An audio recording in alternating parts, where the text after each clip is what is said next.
менің қолымдағы кішкентай ыдыстың ішінде болашақ Алихан мен Айша жатыр десем, сенесіз бе? Жаны да, демі де бар. Тек олардың қашан дүниеге келетінін болашақ анасының өзі шешеді.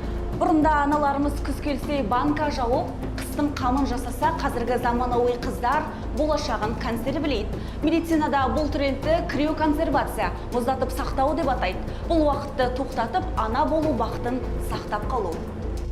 Біздің алғашқы кейіпкеріміз 33 жаста. Мансап қуып жетістікке жеткенімен отбасы құруды кейінге шегерген. Енді міне биологиялық сағат сыр берген тұста ол ана болу бақытын заманауи медицина арқылы сақтап қалмақ. Тек қоғамның қысымынан сескенген бойжеткен аты жөнін құпия ұстауды өтінді. 33-тен асып бара жатырмын. Сондықтан өзімнің аналық жасушамды қатыруға бел байладым. Мен қазір 1,5 айдай болды. Осы процедураға келіп, анализ тексерістерден өтіп, өзімнің осы ұрықтарды қатыру нәтижесіне келе жатырмын. Бұйырса солай қатырып, болашақта қолдану жоспарымда бар. Орта бұзар 30-ға келсе де отау құруға асықпайтын заман туды. Әсіресе өркениеті кемелденіп, экономикасы дамыған елдердегі бұл үрдіске Қазақстан да ілесіп келеді. Бүгінде елімізде 35 пен 49 жас аралығындағы тұрмыс құрмаған қыздардың саны 160 мыңнан асып жығылады. Олар білімді, табысты, өз аяғына тік тұрған заманауи жандар. Бірақ оларға қоғам мен табиғаттың қояр өз заңы бар. Ол репродуктивті жас, яғни биологиялық сағаттың соғысы. Я не замужем. Тұрмысқа шығу, бала туу менің оған уақытым жоқ. Менің 2 балам ана көшедегі клиниканың мұздатқышында қатырылып тұр. Мен тіпті аттарын да қойып қойдым. Бірі Шанель, екіншісі Прада. Голливудтық фильмдердегі мансап қуған қыздардың арасында әзіл ретінде айтылған бұл сөздер бүгін Қазақстан нарығындағы қатал шындыққа айналды.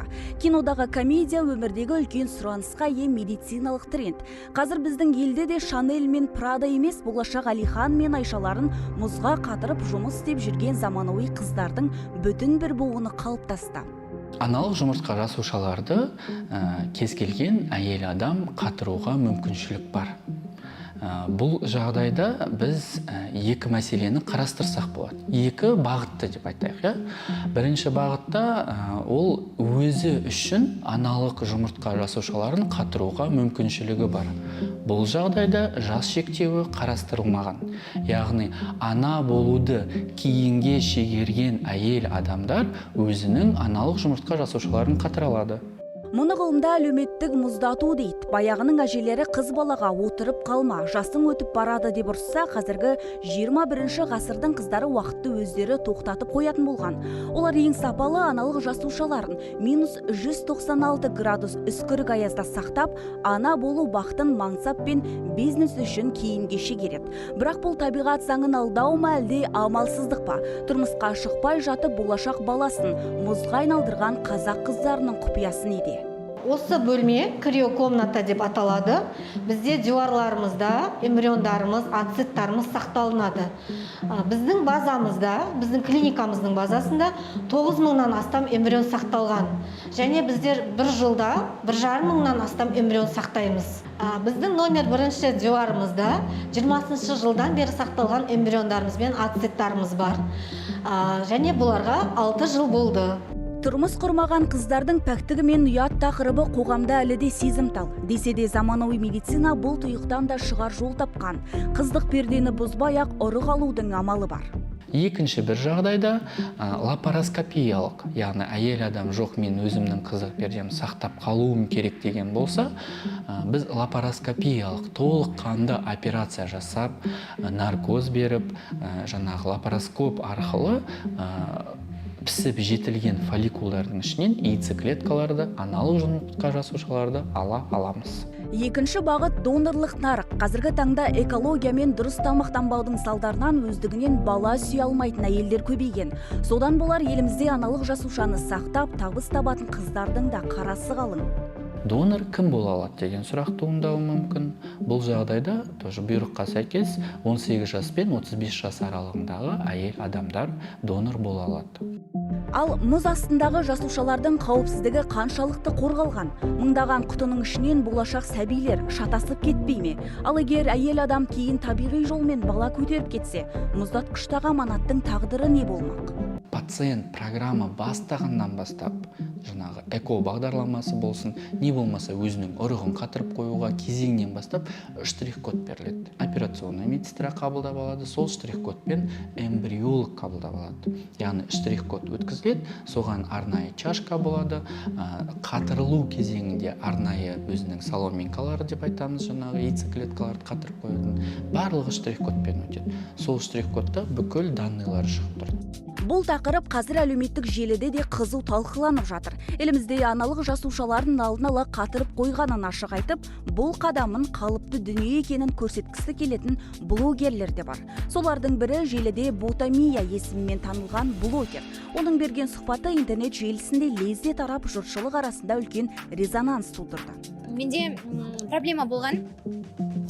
Сөйтіп менде киста болды, сол кистаны удалить етіп, мен қорықтым, яйцеклеткаларым андай тиіп кетіп, мүмкін болашақта бала көтере алмай қалатын шығармын деген сұрақ қойдым репродуктологыма. Жоқ, сен бала көтере аласың, бірақ енді кейін 30-40-қа келгенде де бала көтергің келсе, сенде осындай вариант бар. Яйцеклетканы қазір алып қалайық, заморозка жасайық, 40-50 келгенде бала туғым келеді тағы да десең, пожалуйста, сенде әрдайым дайын тұрады, подушка безопасности. О, давайте жасайық. Алайда өмір жоспарға бағына бермейді. Ресми мәлімет бойынша еліміздегі әрбір 6-шы отбасы бедеулік мәселесімен бетпе-бет келген. Перзенті жоқ жұптардың 45% жасанды ұрықтандыру технологиясының көмегімен ата-ана атанса, қалған 55% бала асырап алу немесе өзге балама жолдарға жүгінеді. Тіпті аналық жасушаны алдын ала сәтті сақтаған күннің өзінде кейін әйелдің өз денсаулығы сыр беріп, ұрықты өз құрсағында көтеріп шығу мүмкіндігінен айырылу қаупі бар. Медицина бұл жағдайда келесі кезеңді ұсынады. 35 жасында ұрық сақтап қойды дейік. Ол әйел 10 жылдан кейін келді. Мен ана болуға дайынмын деп. Тұрмыс құрған, заңды некесі бар. Бірақтан жас ерекшелігі сәйкес емес бала көтеруге. Медициналық көрсеткіштер айтарлық, артериалды қан қысымы жоғары, оған жүкті болуға мүмкіншілік жоқ. Осы жағдайда біз құрсақ ана, суррогатное материнство бағдарламасымен жұмыс атқарылады. Матка хороших размеров, эндометрий трехслойный, пролиферативный, после овуляции отличный для зачатия. Көлікті, үйді, тіпті киімді де жалға алуды білеміз. Ал біреудің жатырын 9 айға жалға алушы. Медицинада бұл суррогат ана деп аталады.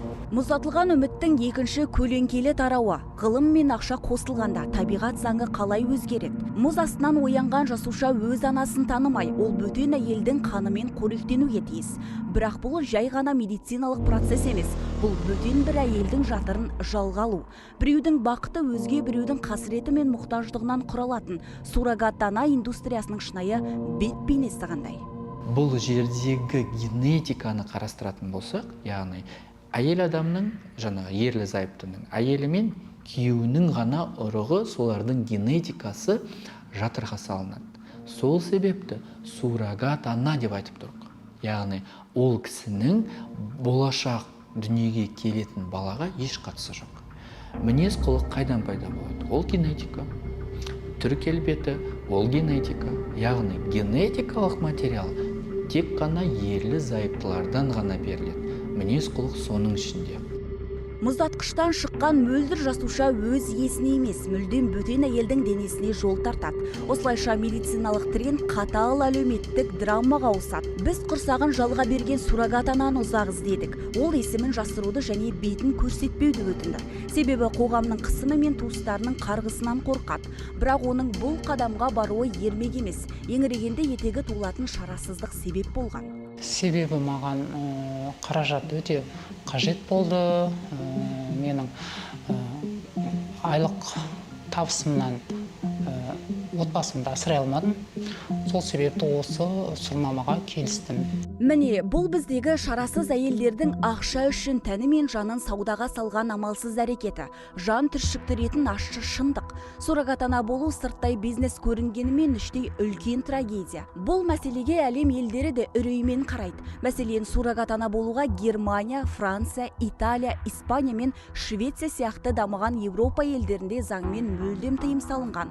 Бұл әрекет әйел денесін коммерцияландыру және бала саудасымен бағаланып қылмыс болып саналады. Шетелде қылмыс саналатын бұл процедура бізде ашық саудаға түсіп жатыр. Қазақстанда бұл әрекетке заң жүзінде толық рұқсат етілген.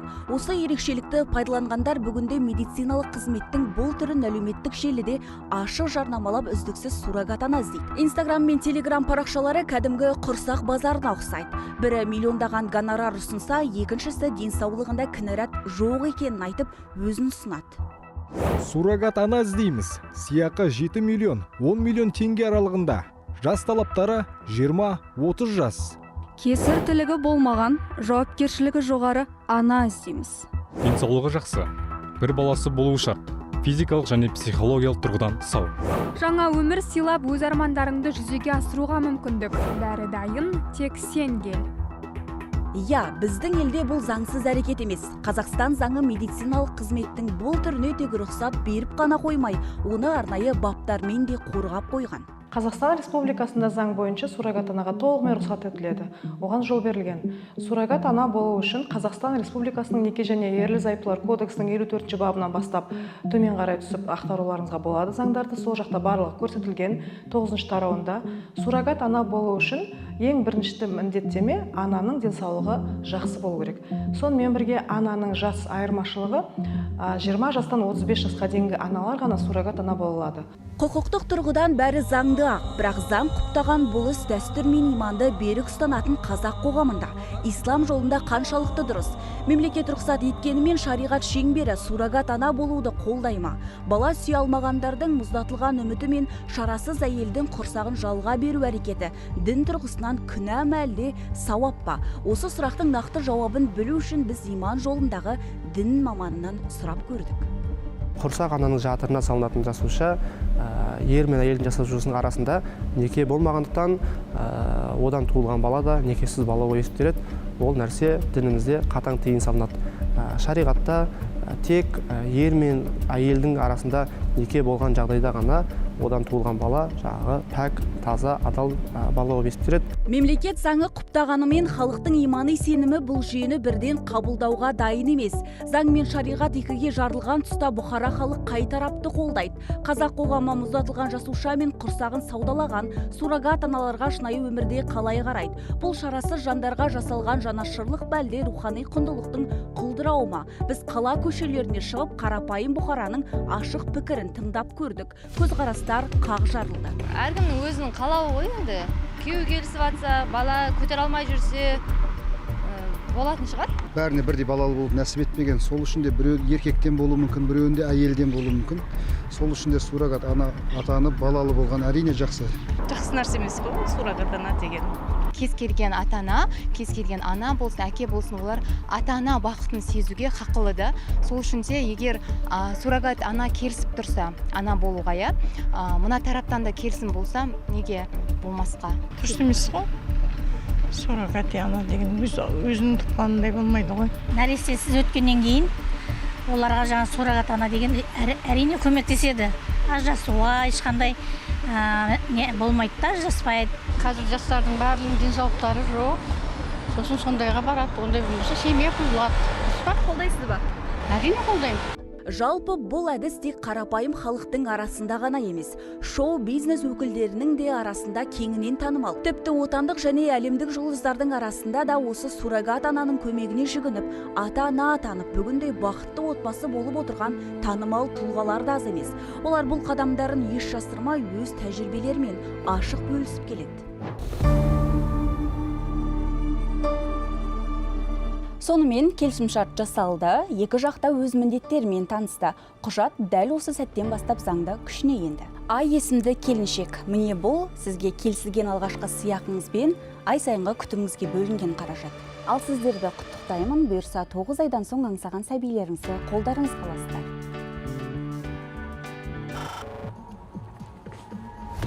Міне, дәл қазір көз алдарыңызда екі жақта өз дегеніне жетті. Бір тарап мұқтаждықтан құтқаратын қомақты ақша алса, екінші тарап жылдар бойы аңсаған перзент арманына жақындады. Сыртынан қарағанда екі жаққа да тиімді, екі жақты да бақытты қылған мәміле. Медицина дамыған заманда біз адам өмірін ғана емес, адамның құрсағында саудалауды үйрендік. Мұздатылған үміттердің ертеңі қалай болмақ? Таңдау да таразы да өздеріңізде.